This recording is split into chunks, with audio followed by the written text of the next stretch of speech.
Alright, so what's up everyone? Welcome back to another video of Financial Gateways. You're with me, Ansh R. Hiran, and this is yet another episode of Weekly Market Analysis. Let's go.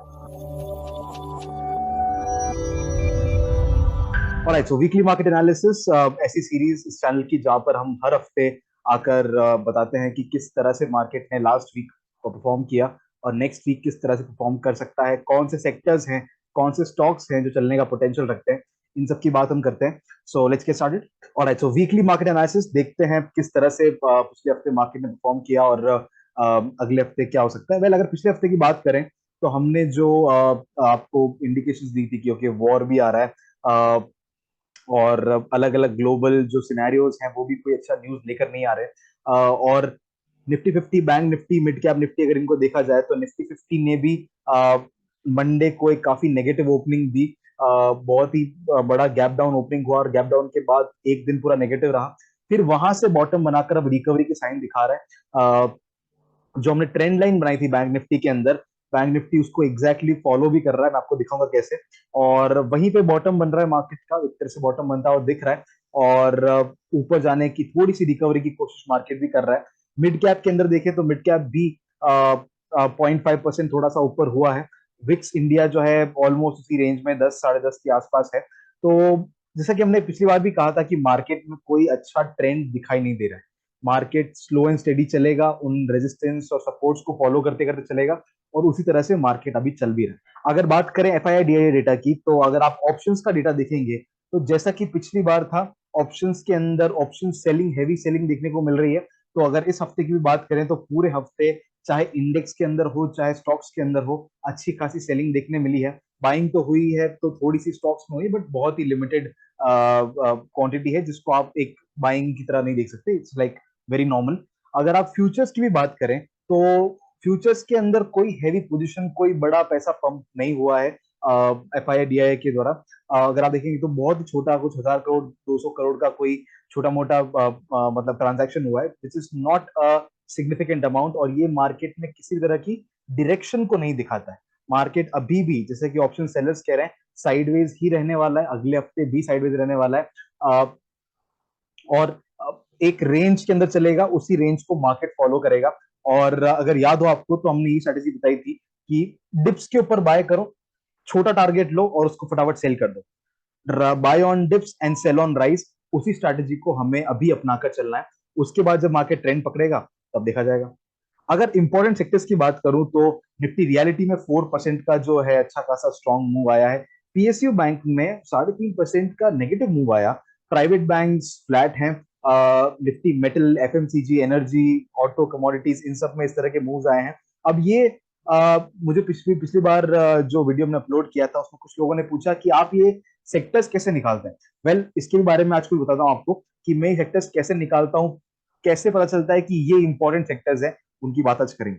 अब अगर बात करें last weekly market analysis के जो हमारे stocks हमने निकाले थे, उसमें अगर देखेंगे तो विप्रो अच्छा खासा 3.5% की ऑलमोस्ट उसने मूव दिखाई है और ट्रेड अभी भी एक्टिव है. Atul industries, Deepak nitrite, RBL bank, Balkrishna industries, इनमें से कोई भी ट्रेड एक्टिवेट नहीं हुआ.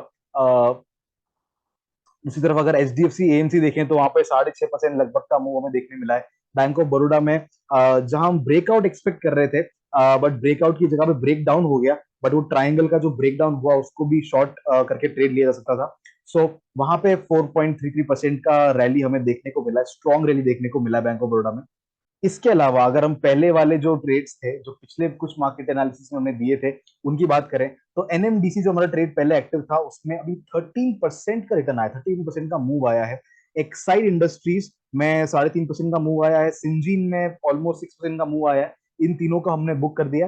पूना वाला फिनकॉप जो है वो अभी भी एक्टिव है, ट्रेड ऑलमोस्ट 2% का रिटर्न इसमें देखने को मिला था, अभी ऑलमोस्ट कॉस्ट टू कॉस्ट पे है. लेट्स सी आगे क्या होता है, स्टॉप लॉस हिट हो रहा है या कोई टारगेट में मिल. अब ये तो पिछले हफ्ते की बात है, अब देखते हैं अगले हफ्ते मार्केट में क्या हो सकता है, किस तरह के लेवल्स हमारे लिए इंपॉर्टेंट है. और अच्छा, अगर बात करें निफ्टी की, निफ्टी में अगर आप देखेंगे तो हमारा जो पिछले वाली ट्रेंड लाइन थी जो कि काफी बॉटम से बनती हुई आ रही है, वो ट्रेंड लाइन को मार्केट अभी रिस्पेक्ट करता हुआ दिख रहा है.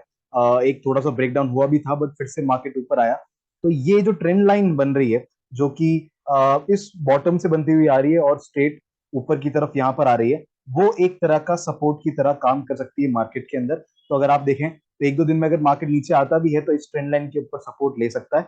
इसके अलावा अगर कोई इंपॉर्टेंट लेवल्स है तो 19250 उसके नीचे, और उसके अलावा 19650 ऊपर की तरफ 20000, और उसके ऊपर 20200 का एक मेजर लेवल जो है मार्केट के वो बन के सामने आता है। और मार्केट जो है, क्योंकि मैंने कहा साइडवेज है, तो इन्हीं रेंजेस के बीच में एक कहीं पे सपोर्ट लेगा, सपोर्ट लेके ऊपर जाएगा, वापस वहां पे रेजिस्टेंस लेके नीचे गिरेगा। इसी तरह का मूवमेंट आपको देखने मिल सकता है। अब अगर बात अब अगर बात करें बैंक निफ्टी की, तो बहुत सारे लोग पूछते थे कि ये लेवल्स आप बनाते कैसे हैं, निकालते कैसे हैं। It's very simple price action. अगर मैं आपको एक्सप्लेन करूं तो मैंने इसमें हॉरिजॉन्टल लाइंस की जगह पर हॉरिजॉन्टल रे बनाया है, जिससे आपको मालूम पड़े कि ये हम इसको लेवल की शुरुआत कहां से कर रहे हैं। जैसे ऑब्वियसली एक लेवल होता है आपका जो प्रीवियस हाई होता है, तो जहां अभी प्रीवियस हाइज बने हैं, फॉर एग्जाम्पल एक ये काफी स्ट्रॉन्ग हाई बना है, तो यहाँ से हमने एक लाइन बना दी, ये बन गया हमारा लेवल 46 370 के आसपास या 350 के आसपास।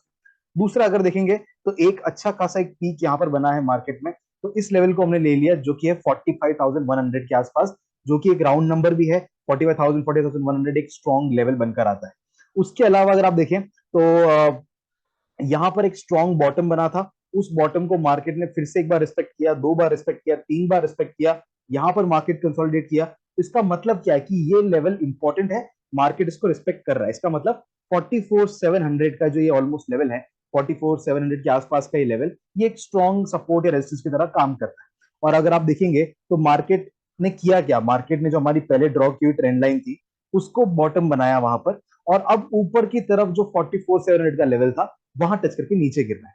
सो मार्केट इन्हीं सिंपल चीजों को फॉलो करता है, और अगर आप इन चीजों को सही से करना सीख गए तो आपको भी किसी और दूसरे एनालिसिस करने की जरूरत नहीं पड़ेगी, कॉम्प्लिकेटेड चीजों को यूज करने की जरूरत नहीं पड़ेगी।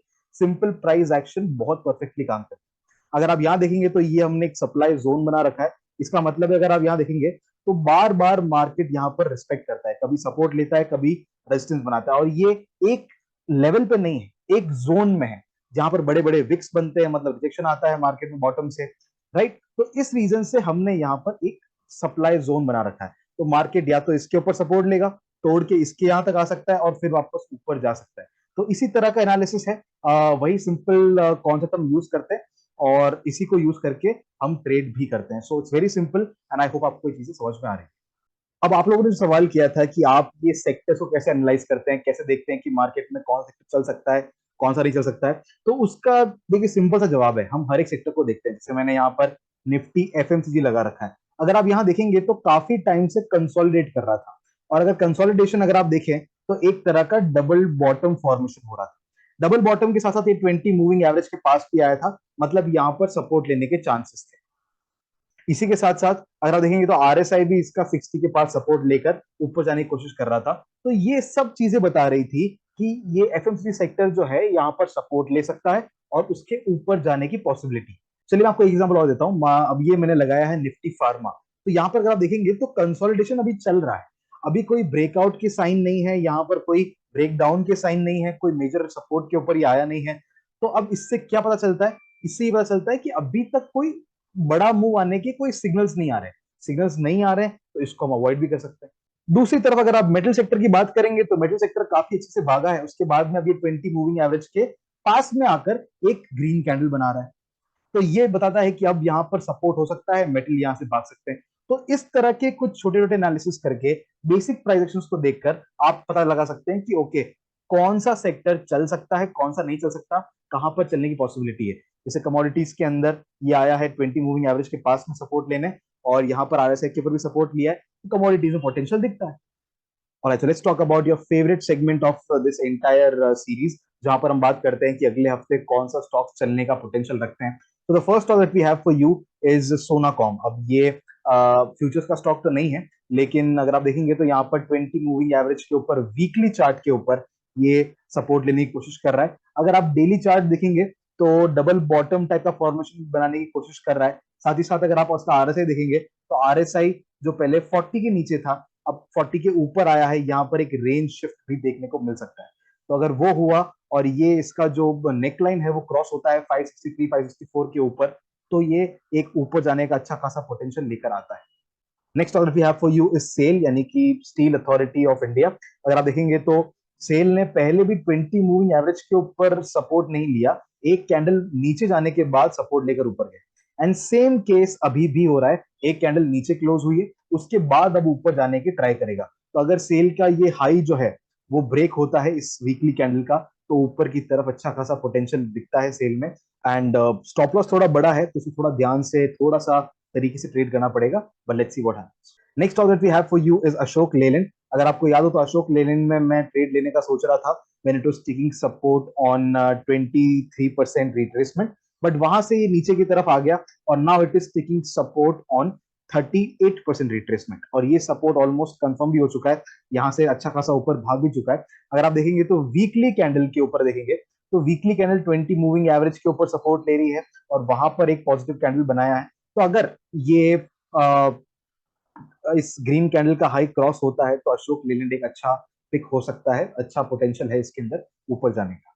Next order we have for you is Atul Limited. अगर आपको याद होगा तो हमने अतुल लिमिटेड आपको पिछले वीडियो में भी बताया था कि ये एक मेजर सपोर्ट के पास में है, 20 मूविंग एवरेज के पास है, लेकिन इसका हाई क्रॉस नहीं हुआ, एक और रेड कैंडल बन गई, तो ये हमारा ट्रेड एक्टिविटी नहीं हुआ।